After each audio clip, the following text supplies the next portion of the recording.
Hi guys, Freddy here, and welcome to one of my favourite games of all time, the Psi-5 Trading Company. Well, actually, this is the 2005 remake made for the 20th anniversary of the game. And it's going to be this version that I'm going to be playing to demonstrate the game, since it plays a lot better on more modern machines. Psi-5 is the kind of space trading game, but instead of flying the ship yourself, you are recruiting a crew to do all that work for you.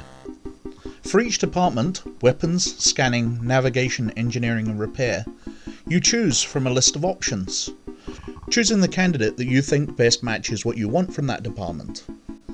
So, for example, in the weapons department, you've got Boris, you've got Q6D, you've got Yeela, Al, Scullard and Grollo, each of which have their own skills and talents.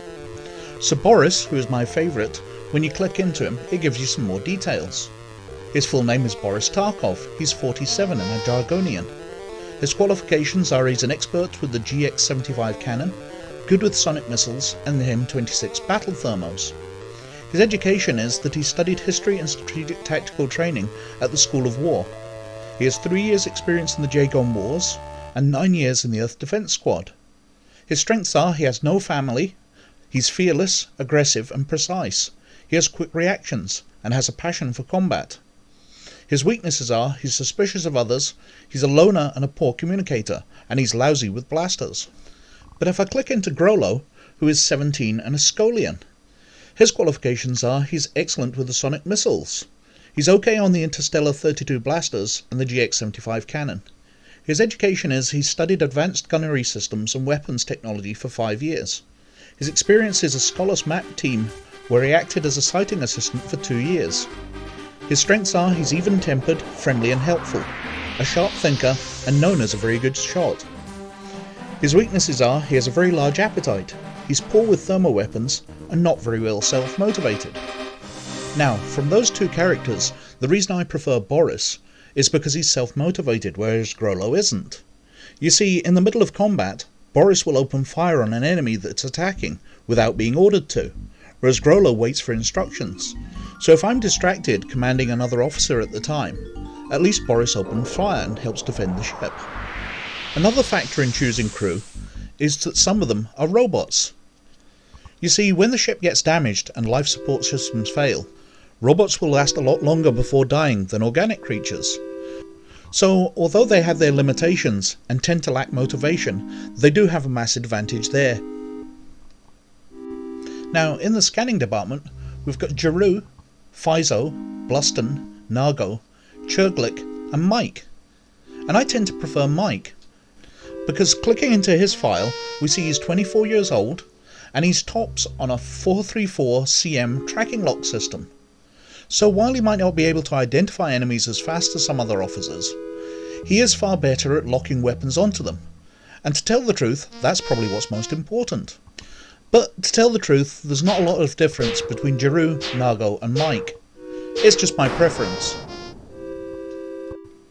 And for the navigation department, we've got KLG-7A, Tegra, Nick, Bronzag, MU and Zensk.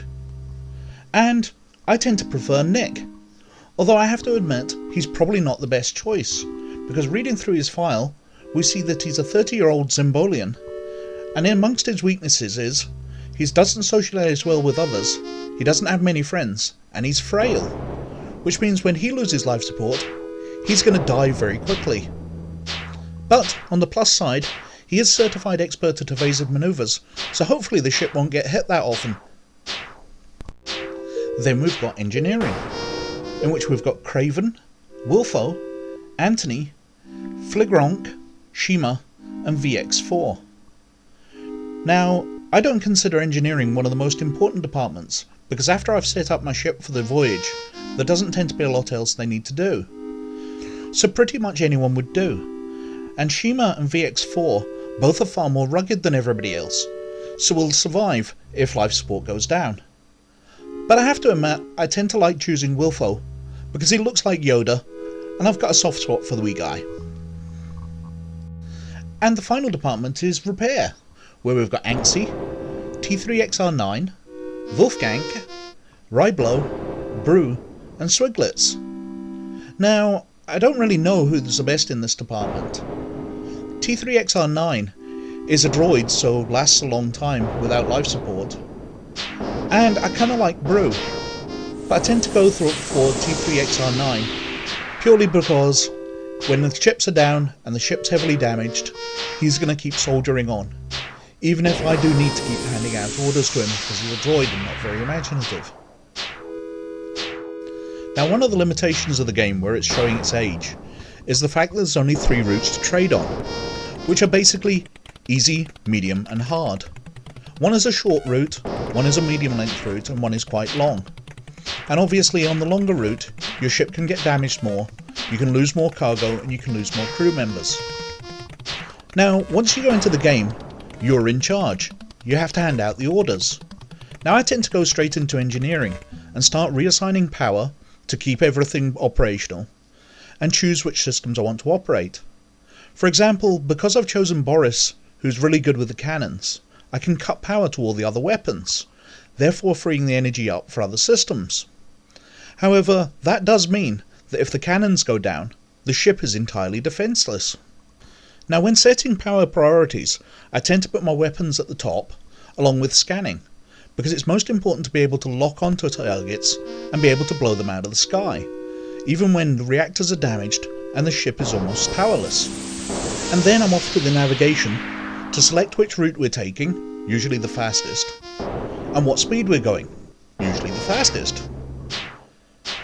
Also, we can select whether we want to do evasive manoeuvres, however that comes at the cost of slowing us down, so it's probably best left until we're actually in danger.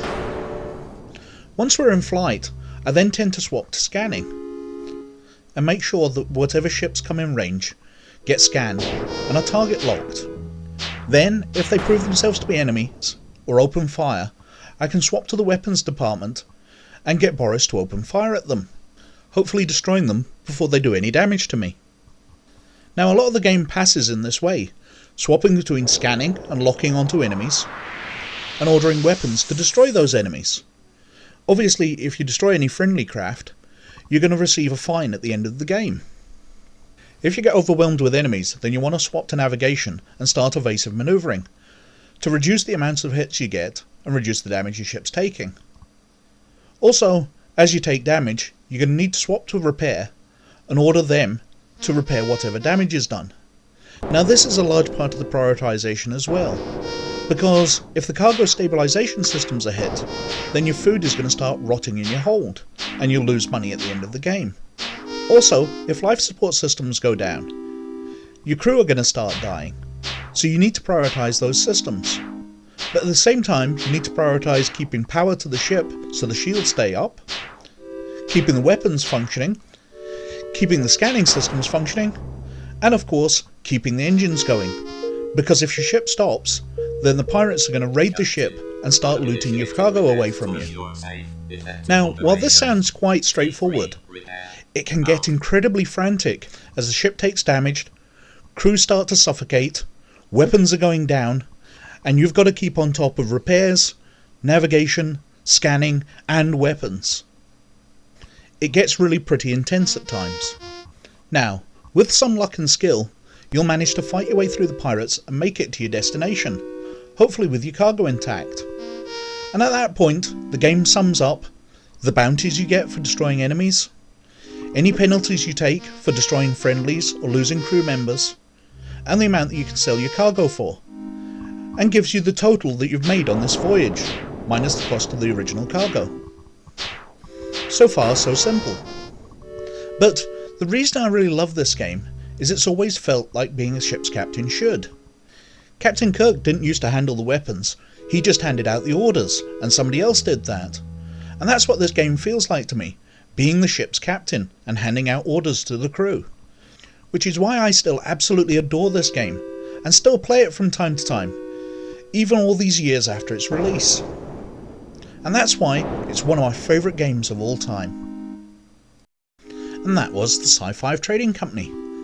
As always, many thanks for watching. Please like and subscribe if you like what I'm doing.